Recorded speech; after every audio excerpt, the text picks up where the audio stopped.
We're going to kick it off with the 2000 NFL Draft. The Cleveland Browns were on the clock after finishing the 1999 season with a 2-14 record. This team needed help at almost every single position at the time. I'll be honest with you, the only names that you're probably going to recognize from that roster are Tim Couch, because how are you going to forget a guy whose name is a piece of furniture, and Phil Dawson, who is a kicker, and for some reason, that's the name that I remember most. With the Browns at number 1, they took Courtney Brown in an attempt to beef up their defense, seeing as they gave up 27.3 points per game the year prior.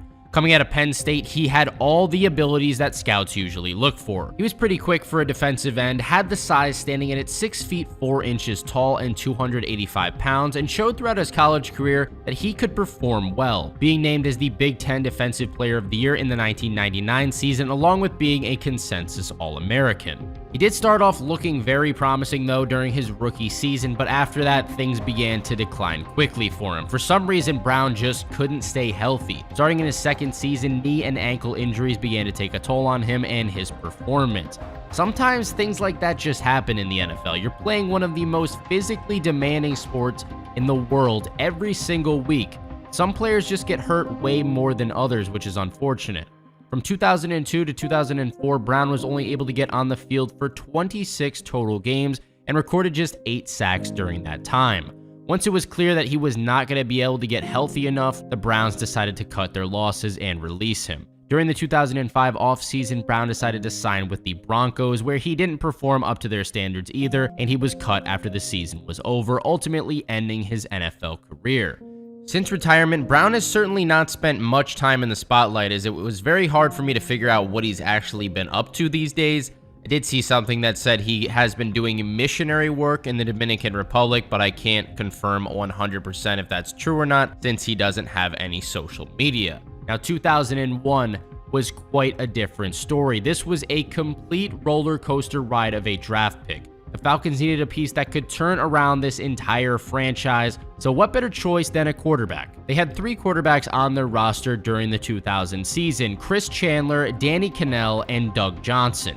Some of you watching might not have heard of any of those guys, but Chandler actually led them to a 14-2 season in 1998, along with getting them all the way to the Super Bowl before losing to the Broncos 34-19. The problem was, now he was in his mid-30s, and most seasons didn't follow the same path for Chandler. It was kind of a one-season deal where they were really good, and then after that, not so much. So the Falcons decided to go with Michael Vick out of Virginia Tech. This dude, when he was healthy, was nothing short of a video game character with how he ran the football, and he had the potential, in my eyes, to be top 10 in terms of greatest players ever. He started off his career by backing up Chris Chandler in the 2001 season, but after a mediocre 7-9 season, the Falcons decided to give him the keys to the Cadillac. Once he got those keys in 2002, it was like a whole new engine was unlocked for that car. Vick ran for 777 yards on the year, led the league with an average of 6.9 yards per attempt, and totaled 24 touchdowns on the season, leading the Falcons to a 9-6-1 record before losing to the Eagles in the divisional round. After an unfortunate injury where he broke his leg in a meaningless preseason game, Vick picked up right where he left off in 2004, leading the Falcons to an 11-5 record, running for 902 yards, and once again leading the league in yards per attempt at 7.5. He continued that level of play through the 2006 season, where he became the first quarterback in NFL history to rush for 1,000 yards in a single season. But just when everything was looking up for him, Vick made the worst decision of his entire career that would ultimately ruin his image. 2007, Vick was suspended indefinitely after pleading guilty to a dogfighting scheme where bets would be placed on who would win. As you can imagine, this disgusting behavior was met with a hefty suspension for 2 years. But a lot of people believe he never should have played football again. Once he did come back, the Eagles took a chance on him, and you know who their coach was at that time? Good old Andy Reid. So if you like the Chiefs, you can't really be complaining too much about this one. You know Coach Reid is a good guy at heart.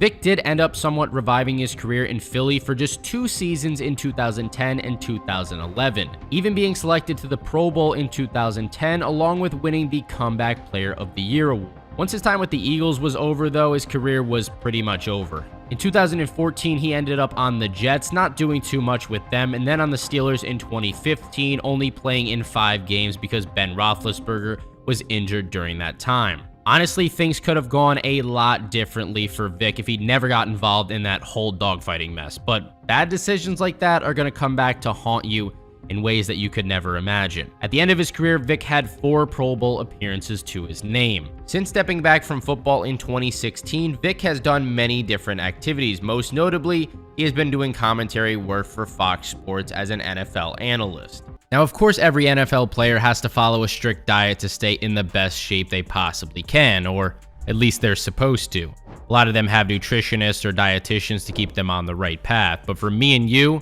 that may not be the case, which leads into our sponsor today, Factor. Factor is a meal plan that makes meeting your nutritional goals easier than ever. Whether you're an athletic person or just don't feel like cooking an entire meal, Factor has you covered. Enjoy no fuss, no mess meals that eliminates the hassle of prepping, cooking, or cleaning up. Simply heat up the individual fresh, never frozen meals and you are good to go. In just 2 minutes, you're going to have a chef-prepared meal and get back to doing whatever it is you love. The reason I personally love Factor myself is that I've never been one that's motivated to chef up a meal from scratch, so it makes my life that much easier whether I'm editing, about to go to the gym, or just simply don't have time to cook. Head over to factor75.com or click the link below and use code FANTASYPHENOMS50 to get 50% off your first Factor box and 20% off your next box. That's code FANTASYPHENOMS50 at factor75.com to get 50% off your first box plus 20% off your next box while your subscription is active. Huge shout out to Factor for sponsoring this video. Moving on to 2002, the Texans decided to follow a similar route in selecting a quarterback with pick number 1, except this didn't quite turn out the same for them as it would the Falcons. To be fair though, out of all the quarterbacks in this draft class, none of them really amounted to too much, so there was no perfect choice. Houston took David Carr in hopes that he could start off this franchise right and lead them to some success. That did not happen. Of course, the blame is going to all fall onto a quarterback in a situation like this, but their offensive line didn't do him any favors either. Out of his 5 seasons with the team, Carr led the league in getting sacked 3 of those, which means those guys either weren't doing their job well enough or Carr was just holding onto the ball too long. It seemed to me like it was a mix of both. The best thing about his time with Houston was in 2006 when he surprisingly led the league in completion percentage, but that didn't really help the team too much, and after that, he was off to Carolina. With the Panthers, he only played in 6 total games and finished with a starting record of 1-3 during his time there. Following his run with the Panthers, Carr didn't start in a single game again in his career. He got in games here and there, but for the most part, the teams he went to already had their starting quarterbacks in place. Carr did end up getting himself a ring, though, as a part of the New York Giants after they took down the Patriots in the 2012 Super Bowl. After retiring, Carr has joined NFL Network as an analyst, but some of his takes are a bit out there to say the least. He did just recently say that Jalen Hurts should be benched for Marcus Mariota last season. I don't know if I quite agree with that one. As for 2003 goes, the Bengals were on the clock coming off a 2-14 season where John Kitna, Akili Smith, and Gus Frerotte were the quarterbacks on roster. Clearly that situation wasn't working out too great, so they drafted the best quarterback on the board in Carson Palmer. Unlike most number 1 picks, Palmer didn't actually play at all during his rookie season. Instead, he learned the ins and outs of the position at the NFL level during games and in practice. Once they did give him a shot in 2004, it was a bit shaky with Palmer throwing just as many interceptions as touchdowns. But that appeared to be exactly what he needed because in the 2005 season, everything turned around. Palmer led the Bengals to an 11-5 record along with leading the league in touchdowns and completion percentage. This was enough to earn himself the first Pro Bowl nod of his career, and the Bengals truly had a chance at making a playoff run. Their wildcard game matchup that year was against the Pittsburgh Steelers, and sadly, disaster struck on just the second snap for Cincinnati, with Palmer tearing his ACL. Now, the Bengals went on to lose that game, but the franchise was still very hopeful for his future. He made some noise during his comeback season, yet again making the Pro Bowl, but things began going downhill for him after 2006. In 2007, Palmer threw for over 4,000 yards, which might seem good, but he also led the league in interceptions thrown and then was injured yet again in 2008 after starting the season 0-4. For the rest of his time in Cincinnati, they couldn't make it past the wildcard game, and Palmer ended up being traded to the Raiders in 2011. The same type of play continued while he was with Oakland until he ended up on the Cardinals in 2013. Then, something magical happened. His career completely turned around. Although they didn't make the playoffs in his first year at quarterback for the Cardinals, he led them to a 10-6 record, which was a huge turnaround compared to the previous season where they finished just 5-11. Now, Palmer did have some much-needed star power to help him along the way, by the names of Larry Fitzgerald, prime Patrick Peterson at the time on defense, and a couple more. But if the quarterback play is bad, then the whole team is just dysfunctional and nothing's going to work, so Palmer did his job very well. In the following season, by the time Week 10 rolled around, Palmer and the Cardinals were smooth sailing with a record of 7-1, until yet again, Arizona's chances were destroyed as Palmer tore his ACL against the Rams in the fourth quarter. He was a fighter though, and came back just one season later to lead them to a 13-3 record, leading the league in QBR along with leading the league in game-winning drives. He was clutch. He was everything that Cardinals fans wanted him to be that year, and they looked great. But something was off late in that season. They snuck by the Packers in the divisional round of the playoffs and then got blown out of the water by the Panthers in the NFC Championship game. Yet again, Palmer was dealing with an injury that he was downplaying. Later confirmed by Larry Fitzgerald, a right index finger dislocation would be the cause of the Cardinals' downfall that season. And that pretty much sums up Palmer's whole career right there. When he was fully healthy, he could hang with the best of them and be a great quarterback. But injuries took a massive toll on his body, and at the end of the day, the job was never fully completed. After losing in the playoffs to the Panthers in that 2015-16 season, Palmer played just 2 more years with the Cardinals before retiring from the league, finishing with 3 Pro Bowl appearances and a lot of what-ifs for Cincinnati and Arizona fans. Nowadays, Palmer spends his time being a busy father to his children in Sun Valley, Idaho, likes to spend his time fishing and hunting. He also teamed up with an Idaho campaign dedicated to healing children diagnosed with cancer called Camp Rainbow Gold. Moving on to 2004, there wouldn't need to be any what-ifs from this quarterback's fan base by the time his career was over. Eli Manning was taken first overall by the Chargers, but traded on draft night to the New York Giants because he refused to play for San Diego due to him being worried about their organization at the time. Now, Manning started off his career a bit slow, but that's pretty normal for rookies to dip their feet into the water before completely diving in and playing well. By year 2, Eli was looking a lot more comfortable in the offense, and things began to click with them finishing 11-5. Although they got skunked in the first round of the playoffs by the Panthers, the Giants' future was looking bright, and that was confirmed when they took down the Patriots in the 2008 Super Bowl. Eli finished the regular season with the most interceptions in the league, and they still managed to take down the greatest football player that we've seen to date in Tom Brady. David Tyree's helmet catch made this Super Bowl an instant classic, but Eli and the Giants weren't done there. They would be back to the Super Bowl yet again in 2012 against none other than Tom Brady and the Patriots. The NFC East was really Brady's kryptonite if you look back at it, and you can thank mostly Eli Manning for that. After that Super Bowl victory, Eli seemed to have used up all his magic wishes because he would once again lead the league in interceptions, and the Giants started playing worse and worse. Wishes well spent though, I must say, because anytime you can beat Brady, it's definitely worth it.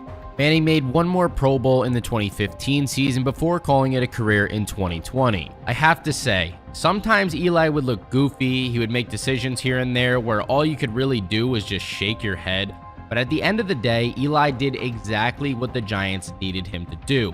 Go out there and win football games when it mattered the most in those 2 Super Bowls.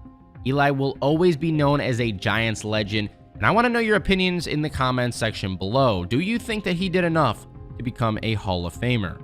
Since retiring, Eli has been super busy working with multiple brands such as Corona, is half of the Manning cast that airs on ESPN during Monday Night Football games, and is apparently looking to get into some ownership in sports teams in the future.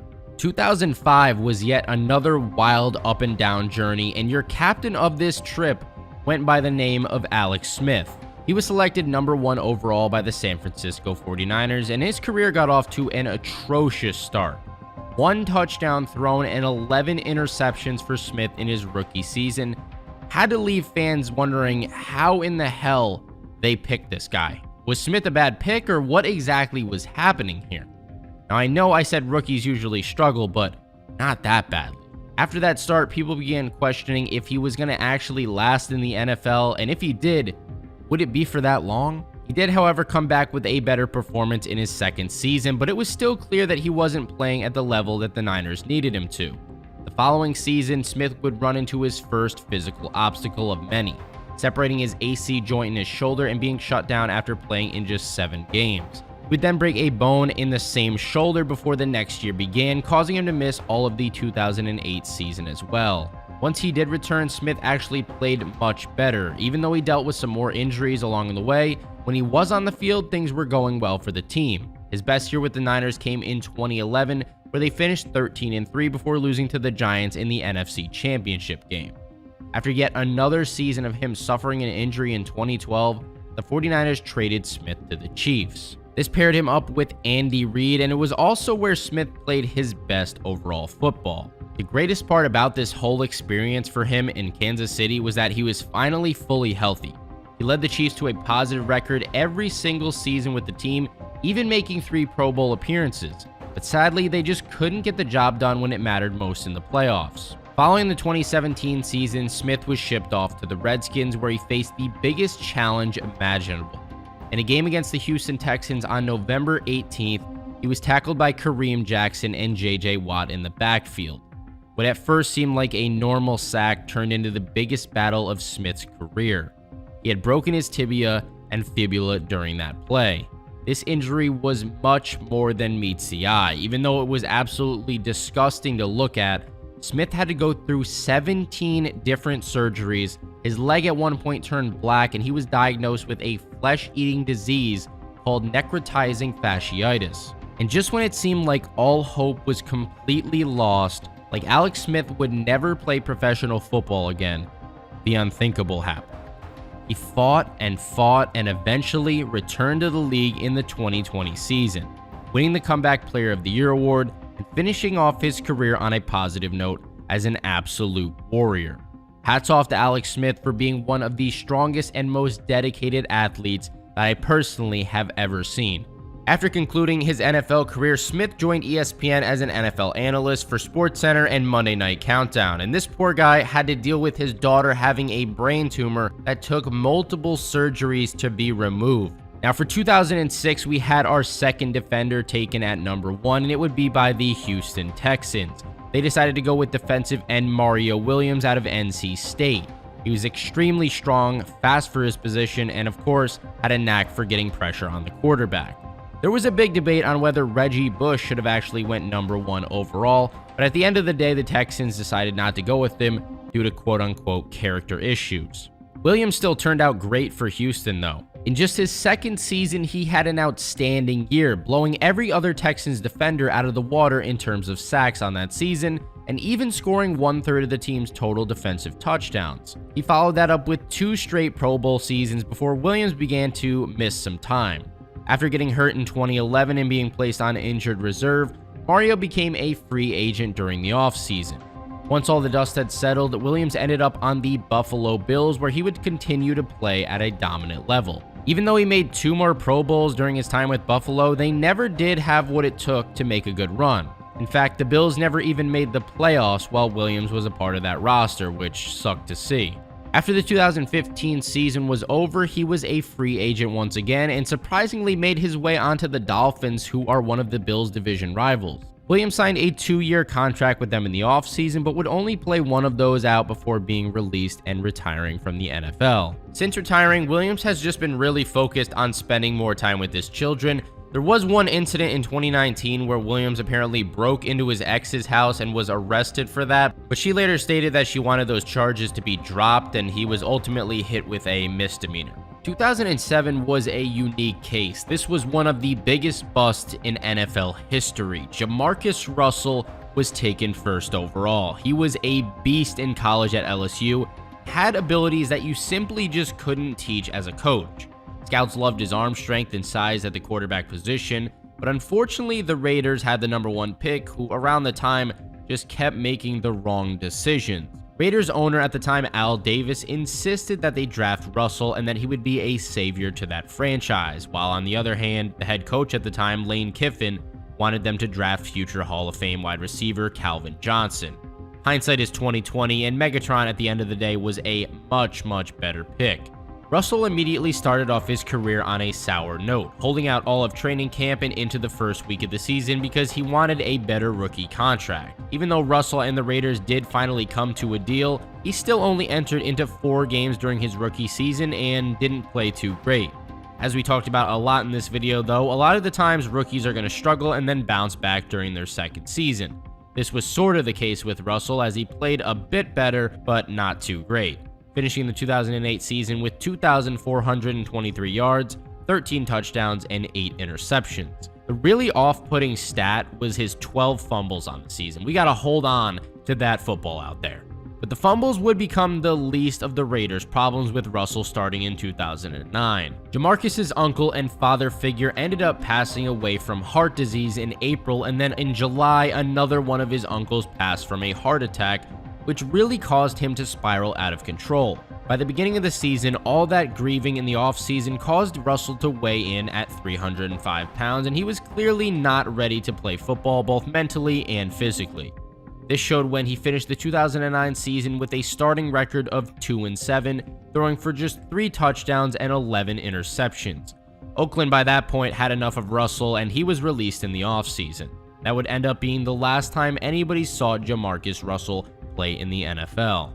After his NFL journey was over, Russell did try to make a comeback to several teams, but could never make it back on a roster. In 2018, he started working for Williamson High School as a quarterbacks coach, hoping to mold young athletes there into future NFL players. In 2008, the Miami Dolphins were on the clock at pick #1, and they decided to beef up their offensive line with Jake Long. This turned out to be a great pick for them, as he would start off his career with 4 straight Pro Bowl appearances, along with an All-Pro appearance during the 2009 season. Long also became the highest paid offensive lineman in history at that time, agreeing to a 5-year, $57.5 million deal with the Dolphins. During his rookie season, Long gave up just 2.5 sacks on the entire year. I saw this one thread on Reddit asking if he could be considered as a bust. That makes 0 sense to me, because Long was one of, if not the best left tackles in all of football during his time with Miami.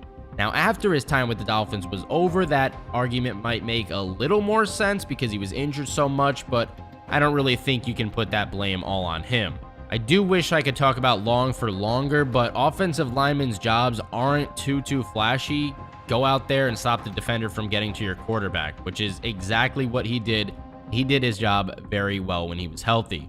Since retiring, Long has spent most of his time just being with his 2 children. And rounding things off, in 2009, the Detroit Lions were on the clock after an embarrassing 0-16 season the year prior. They needed a change at the helm and needed it badly, so they went and drafted quarterback Matthew Stafford, #1 overall out of Georgia. Things didn't instantly begin looking great for Detroit though once he was drafted, as he went on to miss 6 games during his rookie season due to various knee and shoulder injuries, along with throwing 20 interceptions in the 10 games that he did play in.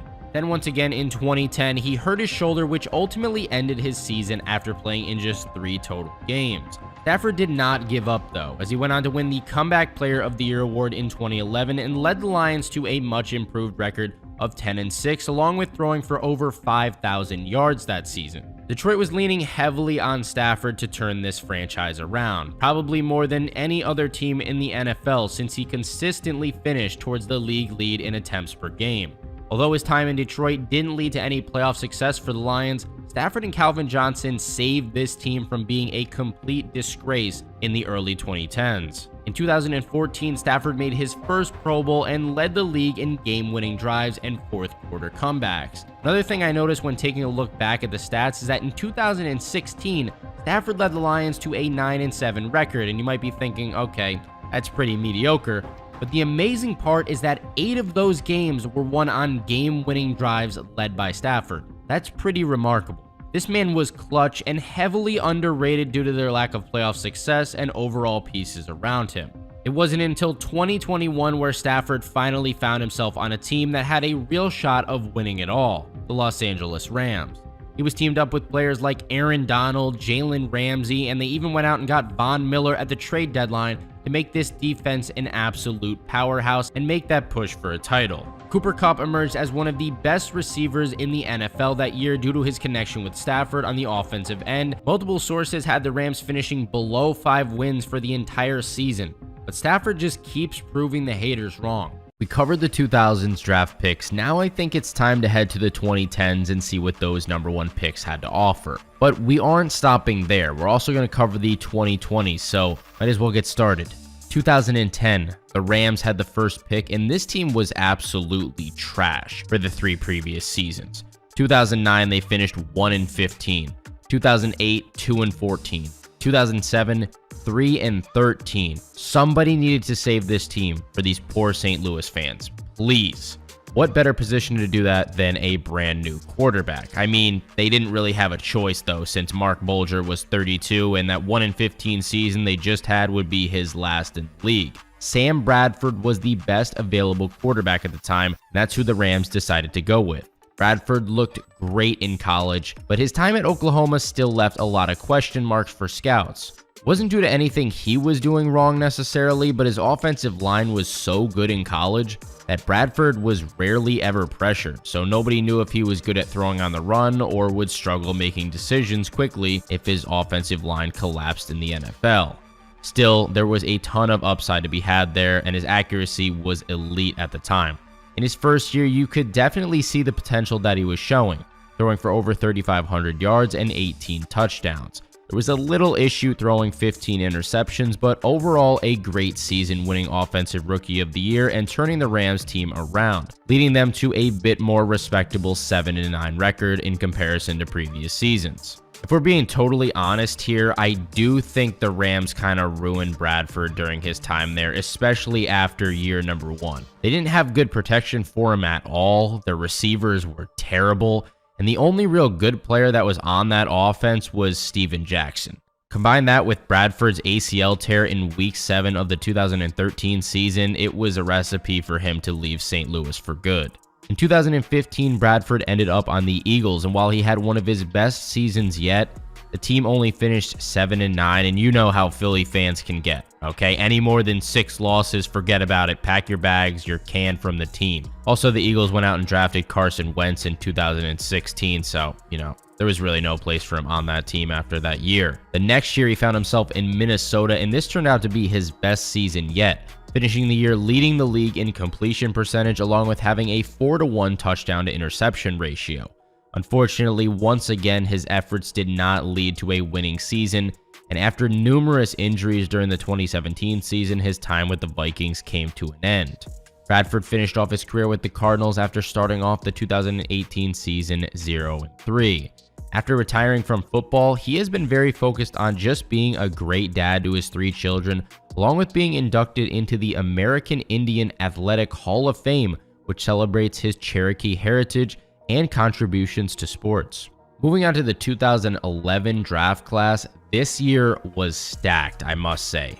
Von Miller, Patrick Peterson, J.J. Watt, A.J. Green, Julio Jones. I could go on and on for a while here, but taken at number 1 was none other than Superman himself, Cam Newton. The Panthers took him after finishing the previous season 2-14, and it's a damn good thing they did because it immediately started paying off for them. Cam finished year 1 making his first Pro Bowl and winning the Offensive Rookie of the Year award after throwing for over 4,000 yards and rushing for a very impressive 14 touchdowns. He was a different kind of runner at the time. In comparisons, in the 2000s, we talked about Mike Vick being taken number 1 overall. Vick was a speedster who would break your ankles and run circles around you standing in at 6 feet tall. Cam, on the other hand, stands in at 6 feet 5 inches and 245 pounds.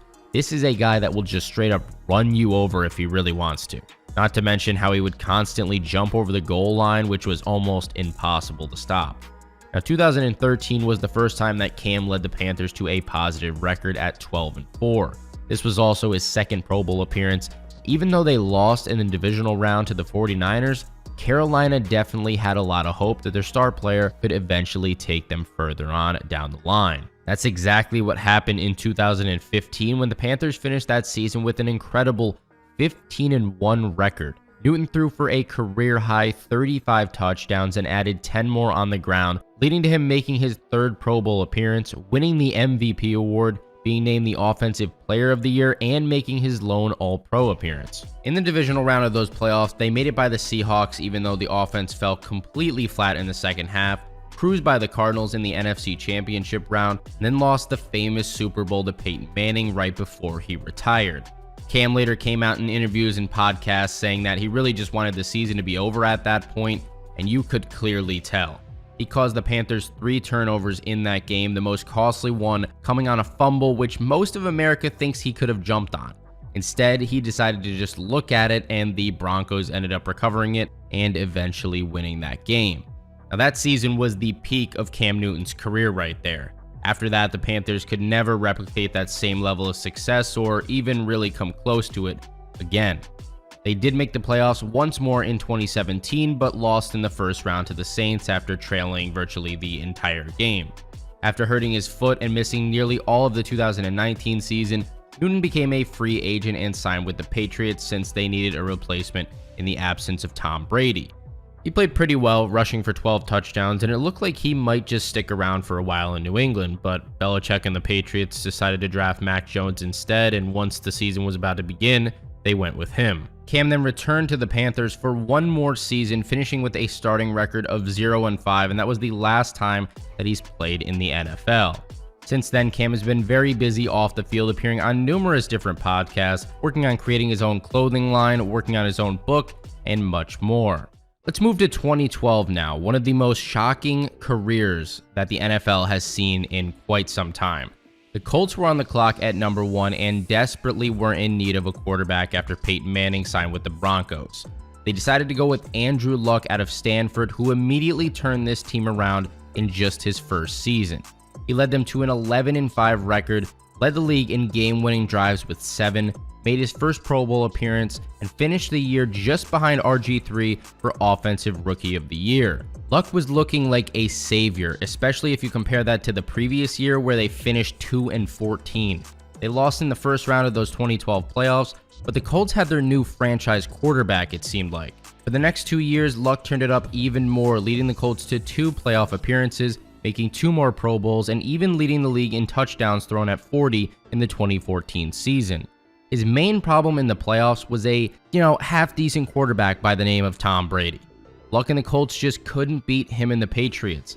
2013 divisional round, they lost 43-22, and the 2014 playoffs, they were blown out in the AFC Championship game 45-7. 2015 was the year where everything began to fall apart for Luck, even if fans didn't really know it at the time. The first injury of that season came in September when he tore his right labrum in his shoulder. And then in the beginning of November, he suffered a lacerated kidney, which caused him to miss a total of 9 games. Following that year, he was right back to being the Andrew Luck that Indianapolis fans loved, throwing for over 4,200 yards and 31 touchdowns. But in 2017, he missed the entire season due to finally getting surgery on that torn labrum from 2 years back. Luck once again came back to deliver a good season for the Colts, leading them to the divisional round before this time losing to the Patrick Mahomes-led Chiefs 31-13. Right after a preseason game before the 2019 season began, that's when Luck shocked the entire world. He announced his retirement from football entirely, stating that he'd been in constant pain for 4 straight years. It had taken away his joy for the game, and he was just done going through that cycle. A lot of mental and physical pain at the end of the day. Luck was adored by Indy fans, one of the nicest players in the league, and the Colts have deeply missed his presence on the team since. After stepping back from football, Luck has been coaching high school football, spending time with his wife and 2 children, and living a much more peaceful life away from the NFL. Now for 2013, this was our first non-quarterback on this list. Offensive lineman Eric Fisher was taken number 1 by the Kansas City Chiefs. After a miserable 2-14 season the year prior, they fired head coach Romeo Crennel, brought in Andy Reid, and swapped in Alex Smith for quarterback instead of Matt Castle or Brady Quinn. They each started a certain amount of games, swapping back and forth. Not to mention, They had one of the best running backs in the entire league with Jamal Charles. The Chiefs needed Fisher not only to provide more time for Smith, but also open holes for Charles. Now, Kansas City actually finished with a positive record every single season that Fisher was on the team. 2018 was the first season that he made the Pro Bowl. Following that Super Bowl season, Fisher made one more Pro Bowl appearance in 2020, but unfortunately would tear his Achilles in the AFC Championship game against the Bills that year. He then signed with the Colts in 2021, but wasn't quite as effective after that injury, causing him to enter free agency at the end of the season. He did end up signing with the Dolphins, but didn't play a single snap for them, so there's a good chance that Fisher's NFL career could be over. On to 2014, the Houston Texans had pick number 1, and they were looking to beef up their defense. They took Jadeveon Clowney out of South Carolina, who was widely known at the time for his electric hit against Michigan in the 2013 Outback Bowl. He was much more than just that hit, though. He was the best player in the entire country. Clowney struggled to stay healthy during his first 2 seasons in the league, dealing with a few different injuries, including a meniscus tear that caused him to miss 12 total games in his rookie season with the Texans. Once 2016 rolled around, though, you really started seeing the dominance that Clowney was capable of. He made the Pro Bowl 3 straight seasons, along with helping the Texans make the playoffs twice. After the 2018 season was over, Clowney began bouncing around the league from the Seahawks to the Titans and then to the Browns, but over that time he was never truly healthy and didn't play in all 16 games any season.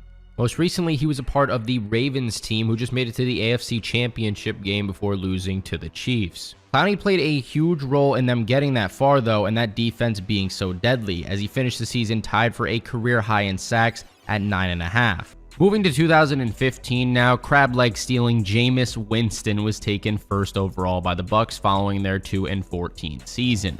Coming out of Florida State, Jameis had a long list of strengths, including being an excellent pocket passer, having great accuracy, impressive football IQ, could scramble well, and many, many more. The main weakness just seemed to be his immaturity off the field. Now, if you've watched the NFL a lot since 2015, you would know that Jameis can certainly be a character when it comes to his attitude, but you do know what to expect from him when he does play. He started off his NFL career well, making the Pro Bowl in his rookie year and following that up by leading the Bucs to their first positive season since 2010.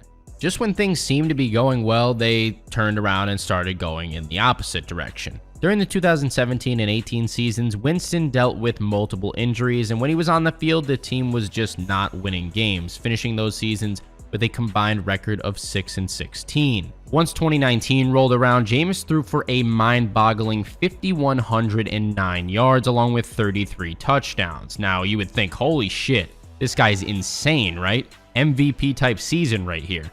Except for the fact that he threw 30 interceptions and the Bucs only finished 7-9 because of all those turnovers. It became pretty clear that after that season, Winston wasn't going to last long in Tampa Bay, so he became part of the division rival New Orleans Saints starting in 2020. Since then, he's mainly served as a backup quarterback behind names like Drew Brees, Andy Dalton, and most recently, Derek Carr.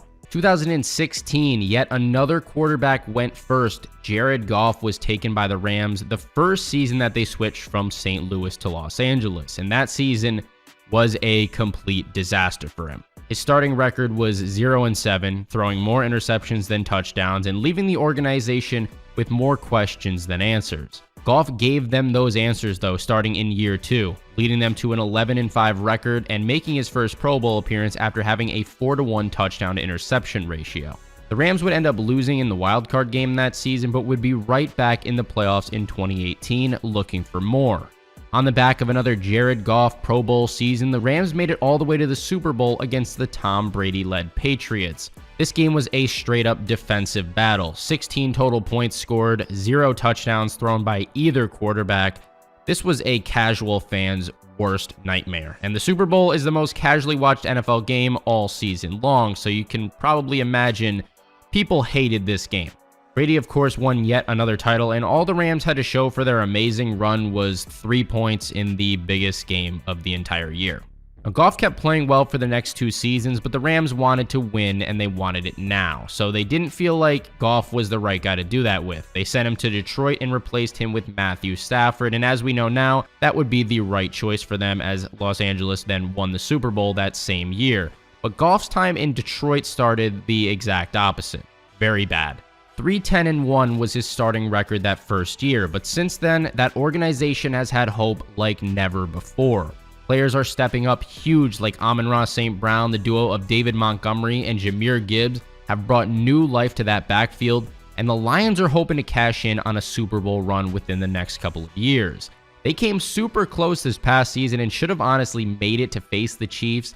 They kind of choked that game against the 49ers, and I personally wouldn't be surprised at all if we saw the Lions win it very soon. The Lions are also a team that I feel like you can't hate. They've been bad for so long now, you got to cut these guys some slack here. Let's see Jared Goff and the Lions win a championship.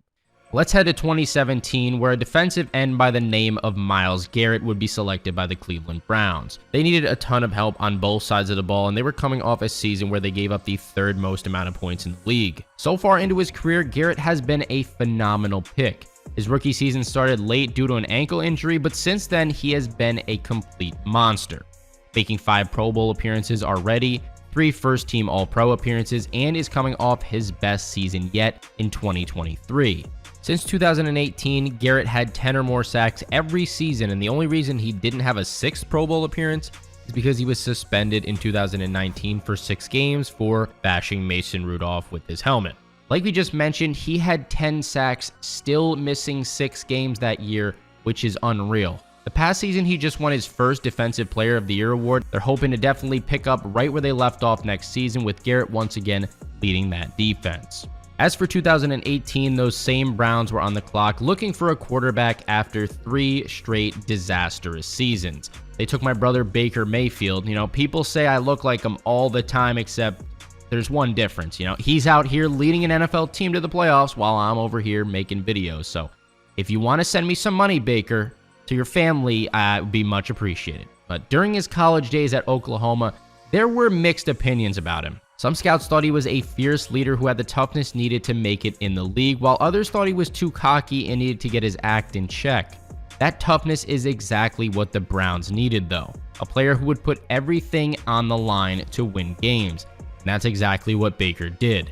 The Browns fought and clawed their way back to close to an even record for the first 2 years. But in the 3rd season, they finally broke through. They finished with a record of 11-5 and made their first playoff appearance since 2002. Cleveland even won their first playoff game, beating the Steelers before eventually falling to Mahomes and the Chiefs. After that year, Baker couldn't find that same level of success, and in 2022, he was sent to the Carolina Panthers, where he started off the year 1-5 as a starter. Near the trade deadline, Mayfield ended up on the Rams, where he had a miraculous game against the Raiders on Thursday Night Football, but sadly, that high wouldn't last too long. Now, this most recent season, he was a part of the Tampa Bay Buccaneers and really turned his career around with this team. He threw for his first 4,000-yard season of his career, finished 3rd in Comeback Player of the Year voting, and led them to a playoff berth. They absolutely smoked the hell out of the Eagles in the wildcard round, 32-9, before falling to the Lions in the divisional round. 2019, we have yet another quarterback, Kyler Murray, taken by the Cardinals. Arizona was coming off a 3-13 season. They were not happy at all with Josh Rosen, so they decided to look for answers elsewhere, and that answer happened to be Kyler Murray. Now, Murray's first season in the NFL turned out great. He won the Offensive Rookie of the Year award and threw for 20 touchdowns. But there were still a ton of problems. Most importantly was that the Cardinals only finished with 5 wins, and he was sacked the most out of any quarterback in the entire league. Now, in 2020, the Cardinals decided to give him a weapon by the name of DeAndre Hopkins, who was one of the best wide receivers in football at the time. This went well for both of them, leading to Kyler making the Pro Bowl 2 straight seasons and Arizona making the playoffs in the 2021 season. They lost to the Rams in the wildcard round, but things seemed to be heading in the right direction for them otherwise. 2022 became Murray's worst season, though, leading to him finishing with a record of 3-8 before tearing his ACL in a game against the Patriots, ultimately ending his season after just 11 games. When he was healthy, the blame couldn't even all be placed on him, though, in my eyes. This roster had very limited talent. Hopkins was suspended for the beginning of the year, so the main wide receiver was Marquise Brown, and as much as I love Hollywood Brown, he's just not a clear number 1 leading receiver in the NFL. This past season, Murray came back in the middle of the season, but a lot of people fear that he is not the same player as he was before his ACL tear. The Cardinals are continuing to stand by Murray, but I want to know what you guys think. Should the Cardinals move on from him, or ride it out and see what happens. Moving on to 2020, we have every lady's favorite quarterback, Joe Burrow, taken by the Bengals. Scouts saw him as an immediate game changer at the pro level coming out of LSU. He also had two of the best receivers currently in the NFL on that year's college team with Justin Jefferson and Jamar Chase. Luckily, Chase was also drafted by the Bengals, so Burrow had someone he could rely on, which was a huge help. The first season of Burrow's career started very slow though for Cincinnati, and it got even worse once he tore his ACL, MCL, and meniscus in late November. Burrow made a huge comeback though, proving that he had the toughness to survive at the professional level and win. In 2021, he won the Comeback Player of the Year award, along with leading the Bengals to a 10-6 record. In 2022, Burrow once again led the Bengals to the playoffs and a 12-4 record, along with securing his first Pro Bowl appearance. This time around, Mahomes and the Chiefs got the better of them, knocking Cincy out in the AFC Championship game. And as for this past season, it was a brutal one for Burrow as he was injured since the preseason. So we really didn't get a good look at their offense in full swing. On to 2021, not surprising here, another quarterback taken with Trevor Lawrence to the Jaguars. T-Law was an animal in college, finishing his career at Clemson with a record of 38-2 and a national championship to show for it. If I'm being completely honest, just throw his rookie season with the Jaguars in the garbage because Urban Meyer is one of the worst NFL coaches that I've ever seen. Once he was finally canned, the Jags started doing something in 2022 after they got Doug Peterson from Philly, but before that, it was a complete shit show. Lawrence finished that 2022 season with a Pro Bowl appearance, 25 touchdown passes, just 8 interceptions, and led the Jags to a playoff berth. They snuck by the Chargers in the first round after an unreal comeback, but couldn't quite get past Mahomes and the Chiefs in the divisional round. Personally, I was very disappointed in their most recent season. They went out and got a huge weapon in Calvin Ridley, still had Christian Kirk who went crazy the year prior, but still couldn't make a postseason run. Lawrence played fine, but that's really all it was. I'm really hoping for some fireworks from them in the 2024 season, or else there's going to be a lot of questions. Staying with the Jags here, they also had the first overall pick in 2022, and this time they decided to go with a defensive end by the name of Trayvon Walker. Trayvon Walker has really not been discussed at all these past 2 seasons. From my understanding, overall, he's been alright, but not spectacular. He's really good at stopping the run and did just finish this past season with 10 sacks, which is great to see. So he is trending in the right direction, but compared to the picks after him, he kind of gets lost in the noise. And in 2023, none other than Bryce Young was taken by the Carolina Panthers. Complete disaster of a rookie season for him. 2-14 as a starter and was sacked for the most amount of yards out of any quarterback in the league. But what is this dude really supposed to do over here? Your best receiver is a 33-year-old Adam Thielen. You signed Miles Sanders to a huge contract, which personally I don't believe he deserved. The offensive line in Philadelphia made him look so much better than he actually is as a runner. And the offensive line in general just breaks down right when the ball is snapped. They might need to just gut this team and start from scratch, honestly. At this point, hopefully they can get back on the right track in these next couple of seasons, because if not, Panthers fans might start a riot. And as for 2024, we don't know yet who's going to be the first overall pick. The Bears have a choice to make. Maybe it's going to be Caleb Williams or somebody that nobody expects. We're going to have to just wait and see. If you enjoyed this video, make sure to check out some of my others. Also, hit that subscribe button.